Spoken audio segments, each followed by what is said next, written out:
Hello friends, स्वागत है आपका एक बार फिर आपके अपने लीगल चैनल सोच पर प्रहार में। मैं हूं एडवोकेट सनी शर्मा और दोस्तों आज के इस वीडियो में आपके लिए बहुत इंपॉर्टेंट जानकारी लेके आया हूं। लास्ट वीडियो में मैंने आपसे कहा था कि अगला वीडियो मैं जो लेकर के आऊंगा वो 65B के सर्टिफिकेट पर होगा। एक्चुअली इससे पहले अभी एक आध दिन पहले जब मैंने एक वीडियो डाला था जिसमें मैंने आपको बताया था कि यदि आप कोई भी call recording as an evidence court में दाखिल करते हैं तो उसके साथ में आपको 65B का सर्टिफिकेट भी देना जरूरी होता है, तभी वो कोर्ट में मान्य होगा, अदरवाइज वो मान्य नहीं होगा। तो इस वीडियो पर फिर कई सारे कमेंट्स आए कि सर 65B के बारे में और विस्तार से बताइए और 65B का सर्टिफिकेट क्या होता है, कैसे बनता है, कहां से बनता है, ये सारी इंफॉर्मेशन भी दीजिए। तो मैंने आपको कल कहा था कि मैं एक वीडियो लेके आऊंगा जिसमें मैं उसका पूरा फॉर्मेट आपको बताने वाला हूं कि 65B के अंतर्गत क्या क्या चीजें आती हैं। अब दोस्तों वीडियो बहुत इंपॉर्टेंट है क्योंकि आज के समय सबूत के तौर पर अधिकतर लोगों के पास ऑडियो या वीडियो रिकॉर्डिंग ही होती है। तो जाहिर सी बात है खुद को सही साबित करने के लिए वो ऑडियो और वीडियो रिकॉर्डिंग आपके लिए कोर्ट में पेश करना बहुत ही जरूरी होता है। कानून में पिछले 2-3 वीडियो में बता चुका हूं कि कैसे कैसे आप इनको पेश कर सकते हैं, लेकिन साथ ही ये बताया था कि 65B का सर्टिफिकेट देना जरूरी है। तो आज की इस वीडियो में मैं आपको बता रहा हूं कि 65B का सर्टिफिकेट क्या होता है, कैसे बनता है और आपको इसमें क्या क्या चीजें मेंशन करनी होती हैं। इसका प्रॉपर फॉर्मेट भी मैं आपको दिखाने वाला हूं कि फॉर्मेट इसका क्या है। तो दोस्तों आगे बढ़ने से पहले आपसे कहना चाहूंगा कि आपने अभी तक भी चैनल को सब्सक्राइब नहीं किया है तो चैनल को सब्सक्राइब जरूर कर लें और नोटिफिकेशन बेल पर जरूर क्लिक कर लें, क्योंकि इस चैनल पर इस तरह की इंफॉर्मेटिव वीडियो आपके लिए हर रोज आती हैं। तो चलिए दोस्तों अब समझ लेते हैं 65B के सर्टिफिकेट को।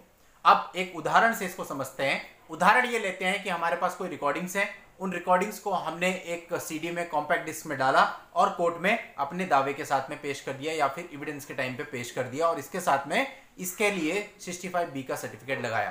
तो अब इस उदाहरण से रिलेटेड सेक्शन 65B के सर्टिफिकेट को मैं आपको स्क्रीन पर दिखा रहा हूं। आप देखिए इसके अंतर्गत क्या क्या चीजें आती हैं।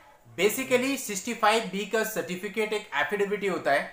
ऐसा नहीं है कि ये सर्टिफिकेट किसी अथॉरिटी से आपको बनवाना है, ये सर्टिफिकेट आपके जो वकील साहब होंगे वो ही बनाएंगे और ये एफिडेविट के फॉर्मेट में ही बनेगा। नॉर्मल एफिडेविट जो आप कोर्ट के अंदर देते हैं उसी तरह से ये एफिडेविट भी बनता है। तो थोड़ा सा मैं आपको इसके कंटेंट के बारे में बता रहा हूं उसी उदाहरण के तौर पर कि हमने कोई ऑडियो सीडी जिसमें ऑडियो रिकॉर्डिंग है वो कॉम्पैक्ट डिस्क कोर्ट के अंदर पेश करी है, तो उसका 65B का सर्टिफिकेट कैसा होगा। तो देखिए इसमें जो पहली कंडीशन लिखी है वो कंडीशन ये है दैट द डिपोनेंट यानी कि शपथकर्ता is the in the aforesaid case hence is well aware of the facts and circumstances of the case, that each part of evidence at this stage deponent has to file an audio CD along with its transcript, that the recorded audio is of the conversation that deponent had with the accused on date। आ जाएगी कितनी तारीख की आपकी conversation है। Next point है that deponent hereby files recorded audio in an audio CD and the transcript of the conversation as verbatim। Audio CD and its transcript are filed as a part of this affidavit and marked as Annexure 1 and Annexure 2. Next point, point number 5, that the deponent confirms that the digital audio file in the audio CD is the copy of the originally recorded digital audio file in the original recording device used by deponent or recording. Next point is that the deponent further confirms that the contents of the transcript are absolutely identical and verbatim as the digital audio file in the audio CD and to the originally recorded digital audio file in the original recording device. Next point is that deponent is making the present affidavit to certify that. Number 8, the digital audio file in the audio CD is the copy of the original recorded digital audio file in the original recording device. Next, the contents of the transcript are absolutely identical and verbatim as the digital audio file in the audio CD and to the originally recorded digital audio file in the original recording device. Next and last, that this affidavit therefore in the facts and circumstances of the case is sufficient compliance of section 65B of the Evidence Act. The digital audio file has been copied from deponent's recording device, therefore can be treated as certified copy. Annexure, audio CD and the transcript therefore are in compliance of the provisions.